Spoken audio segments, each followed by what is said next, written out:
Welcome to NovaMind's Master the Beat, from Basic EKG to Life-Saving ACLS. This course is designed to take you on a comprehensive journey from the fundamentals of EKG interpretation to the advanced life-saving interventions of the American Heart Association's ACLS guidelines.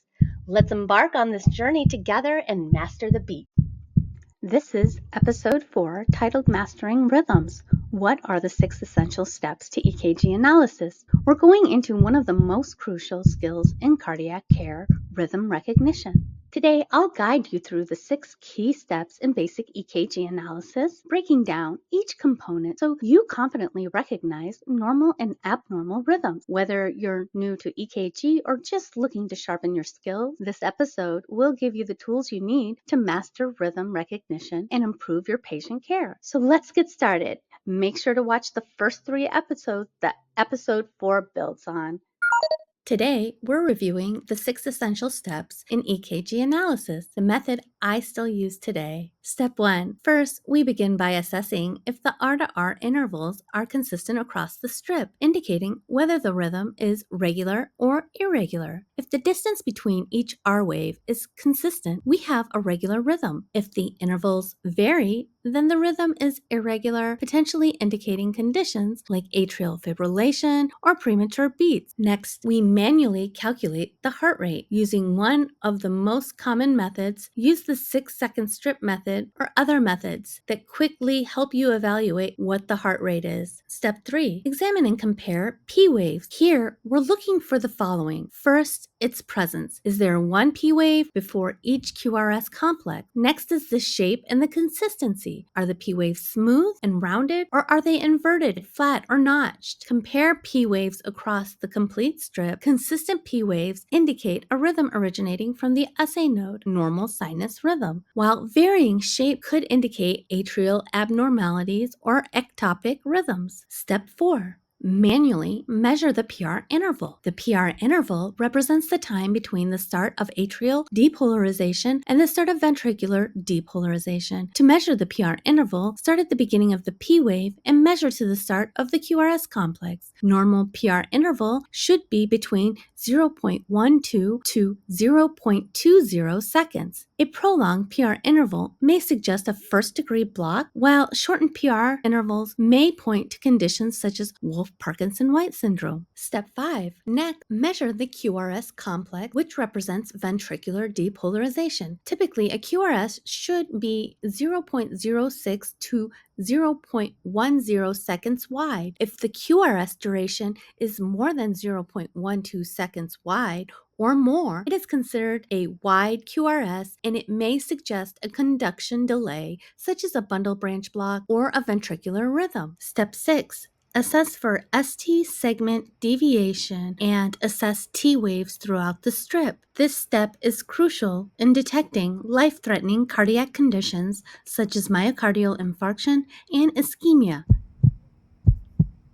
It's important to highlight a few of the most common misconceptions rooted in racial essentialism within cardiovascular medicine. It's been long assumed that African Americans are biologically more prone to hypertension and heart failure. However, recent research emphasizes that environmental, social, and economic factors, rather than race, is the focus when analyzing these health disparities. Another significant issue is the use of race in cardiovascular disease risk prediction models. As Warwick et al. Discuss, including race in these algorithms perpetuates the flawed belief that race is a biological determinant. This practice also leads to biased clinical decisions. Finally, socioeconomic status is a major determinant of cardiovascular outcomes, always more significant than race itself. Research shows that differences in heart disease between Black and white patients are largely attributed to socioeconomic status rather than racial differences. For example, studies found that in low socioeconomic status areas, life expectancy differences between Black and white patients with acute myocardial infarction were minimal, underscoring the importance of socioeconomic factors. These insights remind us that addressing health disparities requires moving beyond racial essentialism and focusing on real determinants of health such as socioeconomic conditions and access to healthcare.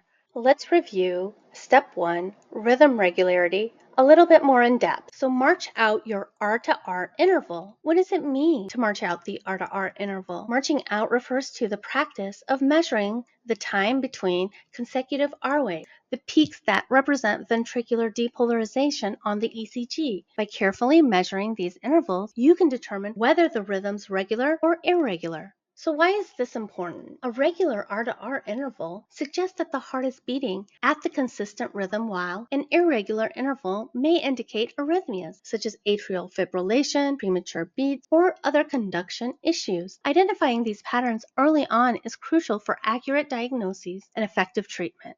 Now let's talk about how to mark out the R to R intervals. When it comes to measuring the R to R interval on an ECG strip, you have two reliable options: hash marks or calipers. Each method offers a precise way to determine the regularity of the heart rhythm.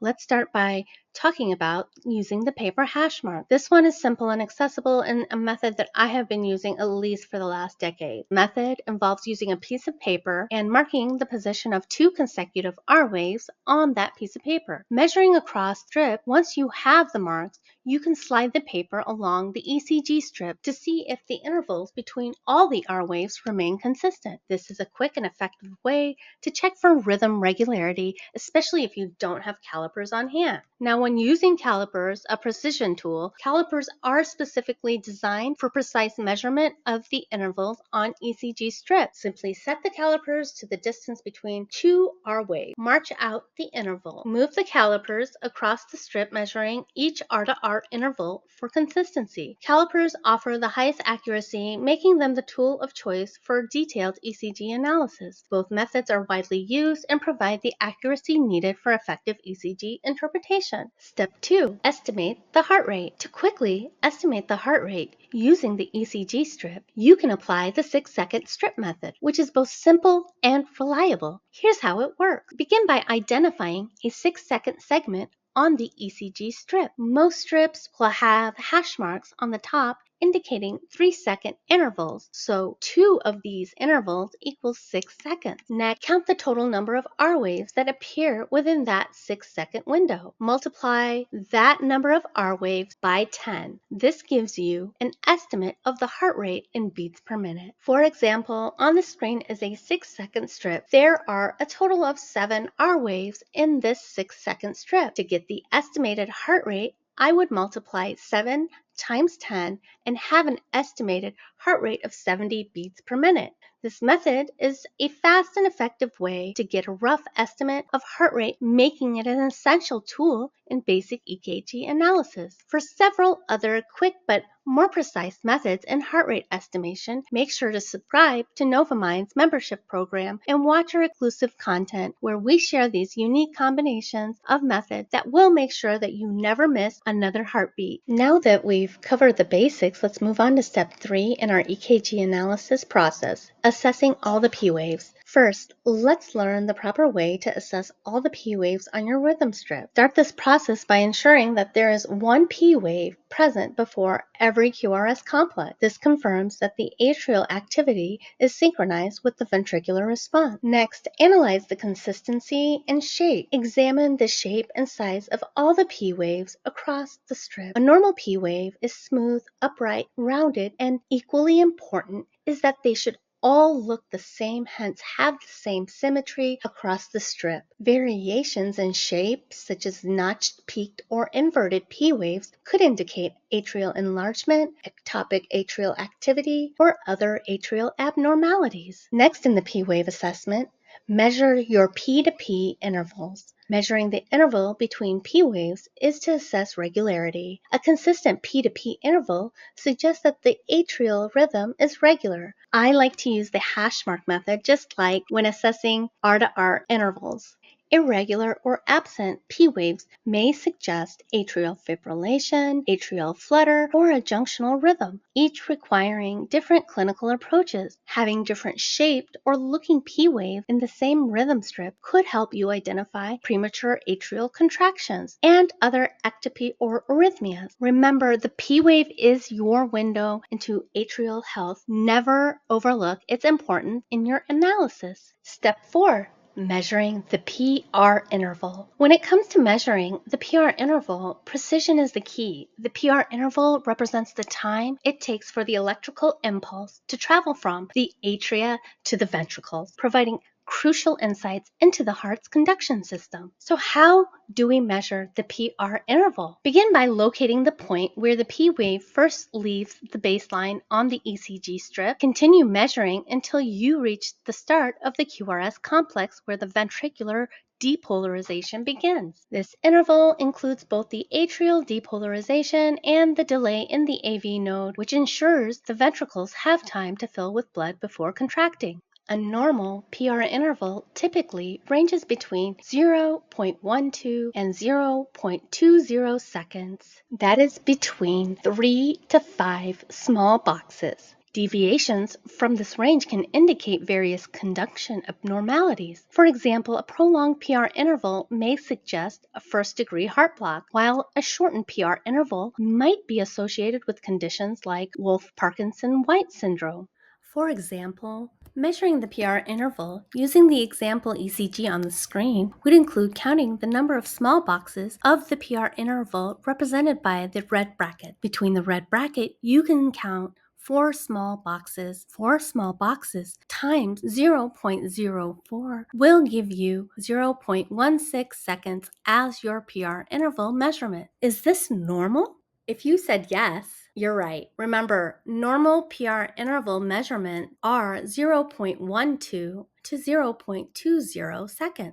Finally, in step 5, we'll focus on measuring the QRS complex, which represents ventricular depolarization and is crucial for assessing the heart's electrical activity. Begin measuring from the point where the QRS complex first leaves the baseline. Continue measuring until the end of the QRS complex just before the ST segment begins. Calculate the duration, count the number of small squares that make up the QRS complex. Each small square represents 0.04 seconds, so multiply the total number of squares by 0.04 to determine the duration of the QRS complex. A normal QRS complex typically lasts between 0.06 to 0.10 seconds. If the QRS complex is wider than 0.12 seconds, it could indicate a delay in ventricular conduction, such as a bundle branch block or a ventricular rhythm. For me, it's important that if my QRS does not measure to be 0.10 or less, that is 2.5 small boxes or less, it is the trigger that ensures that I do a deeper dive into whether my rhythm originated in the atrium or is a ventricular rhythm, which may likely be lethal. That's why measuring the QRS duration is essential for diagnosing and managing various cardiac conditions. Let's walk through an example together. On the screen,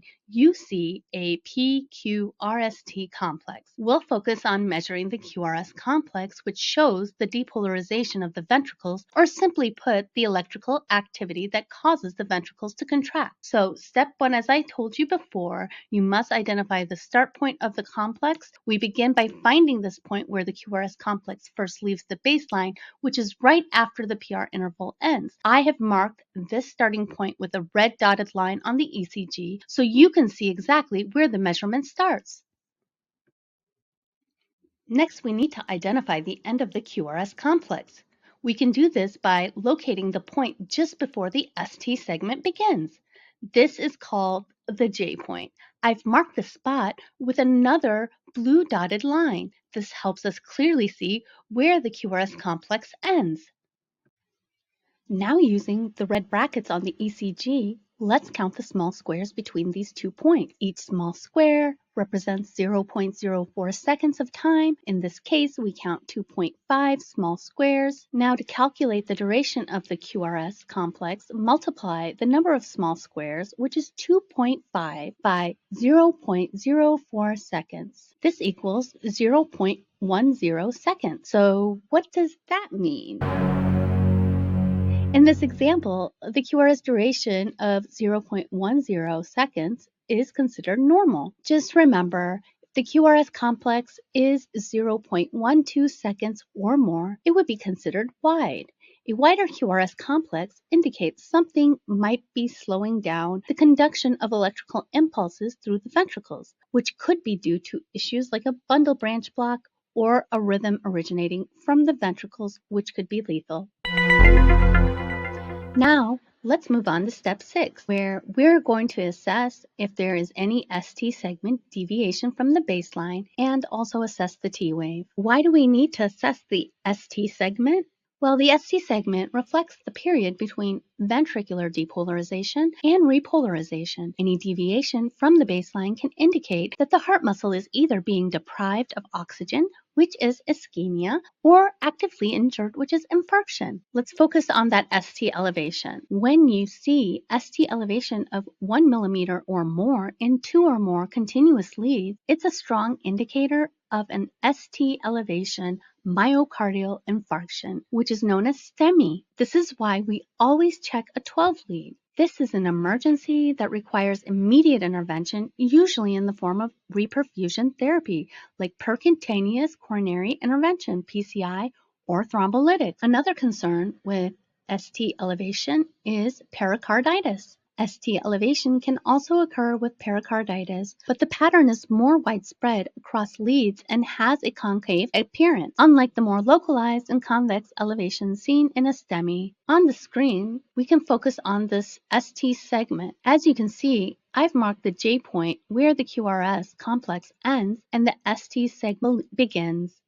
Using the red dotted lines, you can see how the segment deviates from the isoelectric line. I've marked this deviation vertically, with each dot representing 1 millimeter on the ECG paper. Here you can clearly observe that the ST segment elevation of approximately 4 millimeters. This elevation, as we discussed, is a major red flag for conditions like STEMI, which require immediate action to restore blood flow to the affected part of the heart. While assessing ST segment for deviation, let's now focus on if the ST segment is having depression. ST depression greater than 0.5 millimeters, which is half of a small box in 2 continuous leads, can indicate myocardial ischemia or an evolving non-ST elevation myocardial infarction. Let's take a closer look at the example on the screen. In this case, we have an interesting scenario where the ST segment does not return to the isoelectric line after the QRS complex, indicating a potential issue. First, we must identify the isoelectric line.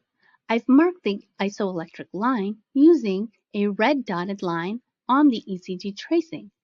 I use the PR interval as my baseline. The isoelectric line is your baseline reference representing the period when there is no electrical activity in the heart. This helps you determine whether the ST segment is elevated or depressed. Next, we must locate the J point. In this example, it is about 2.5 small boxes below the isoelectric line. I've marked the J point, which is the point where the QRS complex ends and the ST segment begins. This is the precise spot where we start measuring the deviation. To measure the ST depression, we count those small squares vertically from the isoelectric line to the J point. In this example, I've counted 2.5 small squares going downward.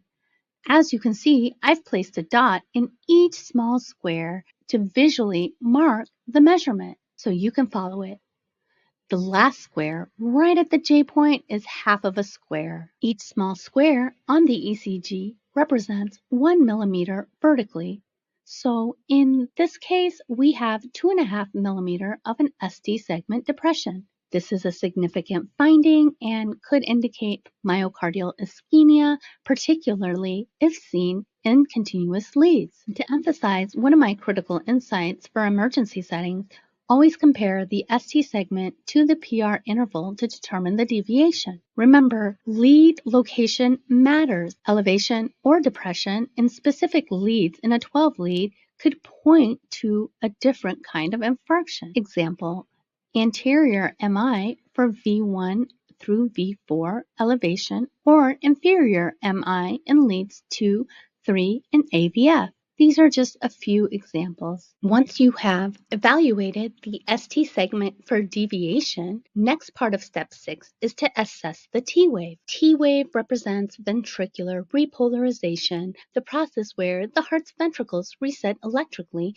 in preparation for the next contraction. Let's talk about some of the normal T wave characteristics. The shape, a normal T wave, is typically asymmetrical. It has a slow, gradual rise and a more abrupt descent. The T wave is usually positive in most leads, especially in leads 1, 2, V3 through V6. T waves are normally upright in all leads except AVR and sometimes V1, where they may be inverted. It may indicate myocardial ischemia or infarction, particularly if seen in continuous leads. It may also be associated with left ventricular hypertrophy, CNS disorders, pulmonary embolism, or pericarditis. Inverted T waves are particularly concerning when present in leads V2 through V6, as they often suggest ischemia. However, in some cases, inverted T waves in V1 can be normal variant. Never ignore an inverted T wave. It typically warrants further diagnostic evaluation, such as serial ECGs, troponin levels, or imaging, depending on the clinical context. And that wraps up episode 4 of Master the Beat, from Basic EKG to Life-Saving ACLS. Today, we've taken a deep dive into the essential steps for EKG analysis, equipping you with skills needed to recognize and interpret various heart rhythms. But we're not done.